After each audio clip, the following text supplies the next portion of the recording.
দেখে এলাম Godzilla into Kong the new empire, হিন্দিতে 3D তে। কেমন লাগলো এই সিনেমাটা, পজিটিভ দিক নেগেটিভ দিক সবকিছু নিয়ে আলোচনা করবো এই ভিডিওতে। তার আগে গল্পটা একটুখানি বলে নি। গল্পটা হচ্ছে পৃথিবীর বুকে আবার একটা বিপদ ঘনিয়ে আসতে চলেছে, মানব জাতির আবার একটা বিপদ ঘনিয়ে আসতে চলেছে। এই বিপদের সঙ্গে না কং না গডজিলা কেউই একা লড়াই করতে পারবে না, দুজনকে একসাথে এসে লড়াই করতে হবে।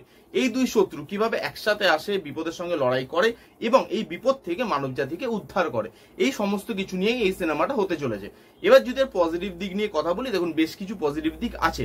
ফার্স্ট যেটা পজিটিভ দিক বা ভালো দিক সেটা হচ্ছে 2021-এ কং ভার্সেস গডজিলা একটা সিনেমা এসেছিল, এইটা কিন্তু তারই পার্ট বা তারই সিকুয়েল বলতে পারেন। তো আপনি যদি এই সিনেমাটার প্রপারলি মজা নিতে চান তাহলে 2021-এর ওই সিনেমাটা আপনার দেখা থাকতে হবে। কিন্তু মেকার এখানে ভালো যেটা করেছে, যদি আপনার 2021-এর সিনেমাটা না দেখা থাকে বা আপনার এই ইউনিভার্সটার সঙ্গে কোনো কানেকশনই না থাকে, তবুও আপনি গিয়ে এনজয় করে আসতে পারবেন। হ্যাঁ, স্টোরি হয়তো এদিক ওদিক বেরিয়ে যাবে, আপনি বুঝতে পারবেন না, কিন্তু যদি আপনি 2021-এরটা দেখে থাকেন তাহলে বেশি মজা পাবেন। যদি না দেখে থাকেন তবু আপনি দেখতে পারবেন, আপনার কিন্তু মজা লাগবে, অ্যাকশন ভিএফএক্স সবকিছু মিলিয়ে।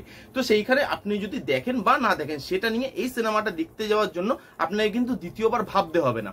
নেক্সট যেটা নিয়ে কথা বলবো, এখানে ভিএফএক্স এর পোর্শন খুব ভালো, কারণ ভিএফএক্স ওরিয়েন্টেড একটা সাবজেক্ট, ভিএফএক্স এর কাজ টপ নচ, অ্যাকশন খুব ভালো কোরিওগ্রাফ করা হয়েছে এবং ভিএফএক্স এর সাথে অ্যাকশনটা যেভাবে ব্লেন্ড হয়েছে সেটা দেখতে ভালো লাগে এবং বড় স্ক্রিনে ভালো সাউন্ডে 3D তে সেটার মজা কিন্তু আরো দ্বিগুণ হয়ে যায়। তো ওই বড় স্ক্রিনে ভালো সাউন্ডে যখন ভিএফএক্সটা অ্যাকশনের সঙ্গে মিশে ওই অ্যাকশনগুলো লার্জার দ্যান লাইফ হয়ে আপনার আসে, গডজিলা কং দুজন একসাথে যখন লড়ে, সেইগুলো কিন্তু একদম আউট অফ দ্য বক্স দেখতে লাগে, লার্জার দ্যান লাইফ দেখতে লাগে এবং পুরো ফ্যামিলি নিয়ে, বিশেষ করে বাচ্চাদেরকে নিয়ে আপনি কিন্তু এই সিনেমাটা বেশ ভালো এনজয় করে আসতে পারবেন। এবং এখানে ভিএফএক্স এর কাজ, অ্যাকশনের কাজ খুব সুন্দর, তার সঙ্গে টেকনিক্যালি এই সিনেমাটা না খুব স্ট্রং, কারণ এখানে যেই বিজিএমটা ইউজ করেছে সেটা খুব ভালো, কালার টোন দিয়ে যেভাবে অন্য দুনিয়াটাকে দেখানো হয়েছে, সেটাকে ডিফাইন করা হয়েছে, সেটা খুব ভালো। এত কালারের ইউজ করা হয়েছে যেটা দিয়ে আপনি সত্যি ভাববেন যে আপনি একটা অন্য দুনিয়ায় চলে গেছেন। তো সেখানে কালার কারেকশন, বিজিএম, এই টেকনিক্যাল দিকগুলো কিন্তু বেশ ভালোভাবে খেয়াল রাখা হয়েছে। তার সাথে ইমোশনালিও কিন্তু এই সিনেমাটা আপনার সঙ্গে কানেক্ট করে।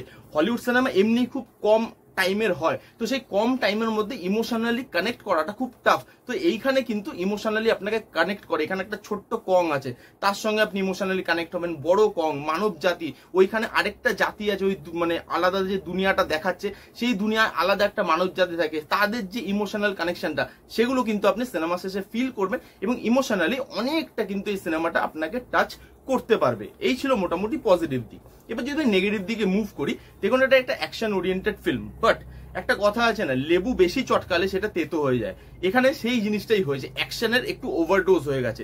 এখানে গল্প একদিকে, অ্যাকশন একদিকে, মানে গল্প হচ্ছে বাট অ্যাকশনের মধ্যে মনে হচ্ছে ছোট ছোট পার্টে গল্পটা দেখানো হচ্ছে এবং সেই জিনিসটা আপনাকে কিন্তু একটা টাইমের পর গিয়ে ইরিটেট করবে, খুব রিপিটেটিভ লাগবে, কারণ অ্যাকশনটা খুব মানে র্যান্ডামলি আসতে থাকে এবং বারবার আসতে থাকে। তো অ্যাকশনটা একটা পয়েন্ট অফ টাইমে আপনার ভালো লাগবে, কিন্তু বারবার অ্যাকশন সিকোয়েন্স দেখতে এবং প্রত্যেক মিনিটে মিনিটে সেই জিনিসটা কিন্তু আপনাকে একটা টাইমে গিয়ে বোর করবে। তো একটা টাইমের পর গিয়ে সে অ্যাকশনটাও আপনাকে আর মজা দিতে পারে না। সেখানে যদি গল্পের প্লটে আর একটু জোর দেওয়া হতো, ক্যারেক্টার বিল্ড আপে আরেকটু জোর দেওয়া হতো এবং অ্যাকশনটা একটু পরিমিত জায়গায় রাখা হতো, সেটা মনে আমার আরো বেশি ভালো লাগতো আমার। কারণ এখানে লোকজনকে অ্যাকশন দেখাতে গিয়ে, স্পেকটাকেলটা দেখাতে গিয়ে স্টোরিটা কোথাও পেছনে থেকে গেছে। অ্যাকশন ভালো নো ডাউট, বাট সেই অ্যাকশনের একটু ওভারডোজ হয়ে গেছে এখানে। আমি হিন্দিতে দেখেছি এবং হিন্দির ডাবিং কিন্তু আমার মোটামুটি লেগেছে। এখানে কমেডি ঢোকানোর চেষ্টা করা হয়েছে এবং এখানে কমেডি খুব বাজেভাবে ওয়ার্ক করে। টুথপেস্টে নুন আছে, শক্তিমান বা ওই কিলভিশের আড্ডা, এইসব জিনিস দিয়ে, কিশোর কুমারের গান, এইসব জিনিস দিয়ে যেভাবে কমেডি করা হয়েছে সেটা একটা টাইমের পর গিয়ে ক্রিঞ্জ লাগে এবং থ্রু আউট দ্য সিনেমা কমেডিটা আমি কোথাও সেভাবে এনজয় করতে পারিনি, একটা দুটো জায়গা ছাড়া। আর এই সিনেমাতে মানে কং ভার্সেস গডজিলা, সরি কং ইনটু গডজিলা, এটা তো এখন শত্রু নয়, বন্ধু হয়ে গেছে। তো সেই দুই বন্ধু মিলে যখন একটা এনিমিকে মারছে, সেই এনিমিটাকে পাওয়ারফুল হতে হবে যাতে সেই টাসেলটা দেখতে আমাদের মনে মজা লাগে। দুটো এত বড় বড় ক্রিয়েচার, সেই দুজন এমন একজনের সাথে লড়ছে যাকে সেকেন্ড হাফের একদম লাস্টের দিকে ইন্ট্রোডিউস করানো হয় এবং লাস্টে গিয়ে তাড়াহুড়ো করতে গিয়ে অ্যাকশনটা সেভাবে বিল্ড আপই করা হয় না। সেই যে এনিমিটা সে কতটা পাওয়ারফুল, যার জন্য এই দুটো ক্রিয়েচারকে, এই দুটো বড় বড় জিনিসকে একসাথে আসতে হলো, সেই জিনিসটা আপনি ফিল করতে পারবেন না। আপনার দেখে মনে হবে দুজনের মধ্যে যে কোনো একজন থাকলেও তো একে মেরে দিতে পারতো, দুজনের এখানে দরকার কি ছিল। তো এই যে এনিমিটা সেটা একটু উইক হয়ে গেছে, এনিমিটাকে আরেকটু পাওয়ারফুল করতে হতো এবং এনিমিটাকে আরেকটু আগে ইন্ট্রোডিউস করতে হতো, তাহলে কিন্তু সিনেমাটা দেখতে বেশি মজা লাগতো। এই ছিল কং ইন্টু গডজিলা দ্য নিউ এম্পায়ারের মুভির রিভিউ। কারা কারা দেখেছেন কমেন্ট করে জানান, যারা দেখেননি ওই একবার গিয়ে দেখতে পারেন। রিভিউটা কেমন লাগলো জানাতে ভুলবেন না। রিভিউটা যদি ভালো লাগে তাহলে please give it a Thums up, like করবেন, কমেন্ট করবেন, শেয়ার করবেন, চ্যানেলটাকে মাস্ট সাবস্ক্রাইব করবেন। দেখা হচ্ছে নেক্সট কোনো ভিডিওতে, ততক্ষণ bye bye, take care and be safe.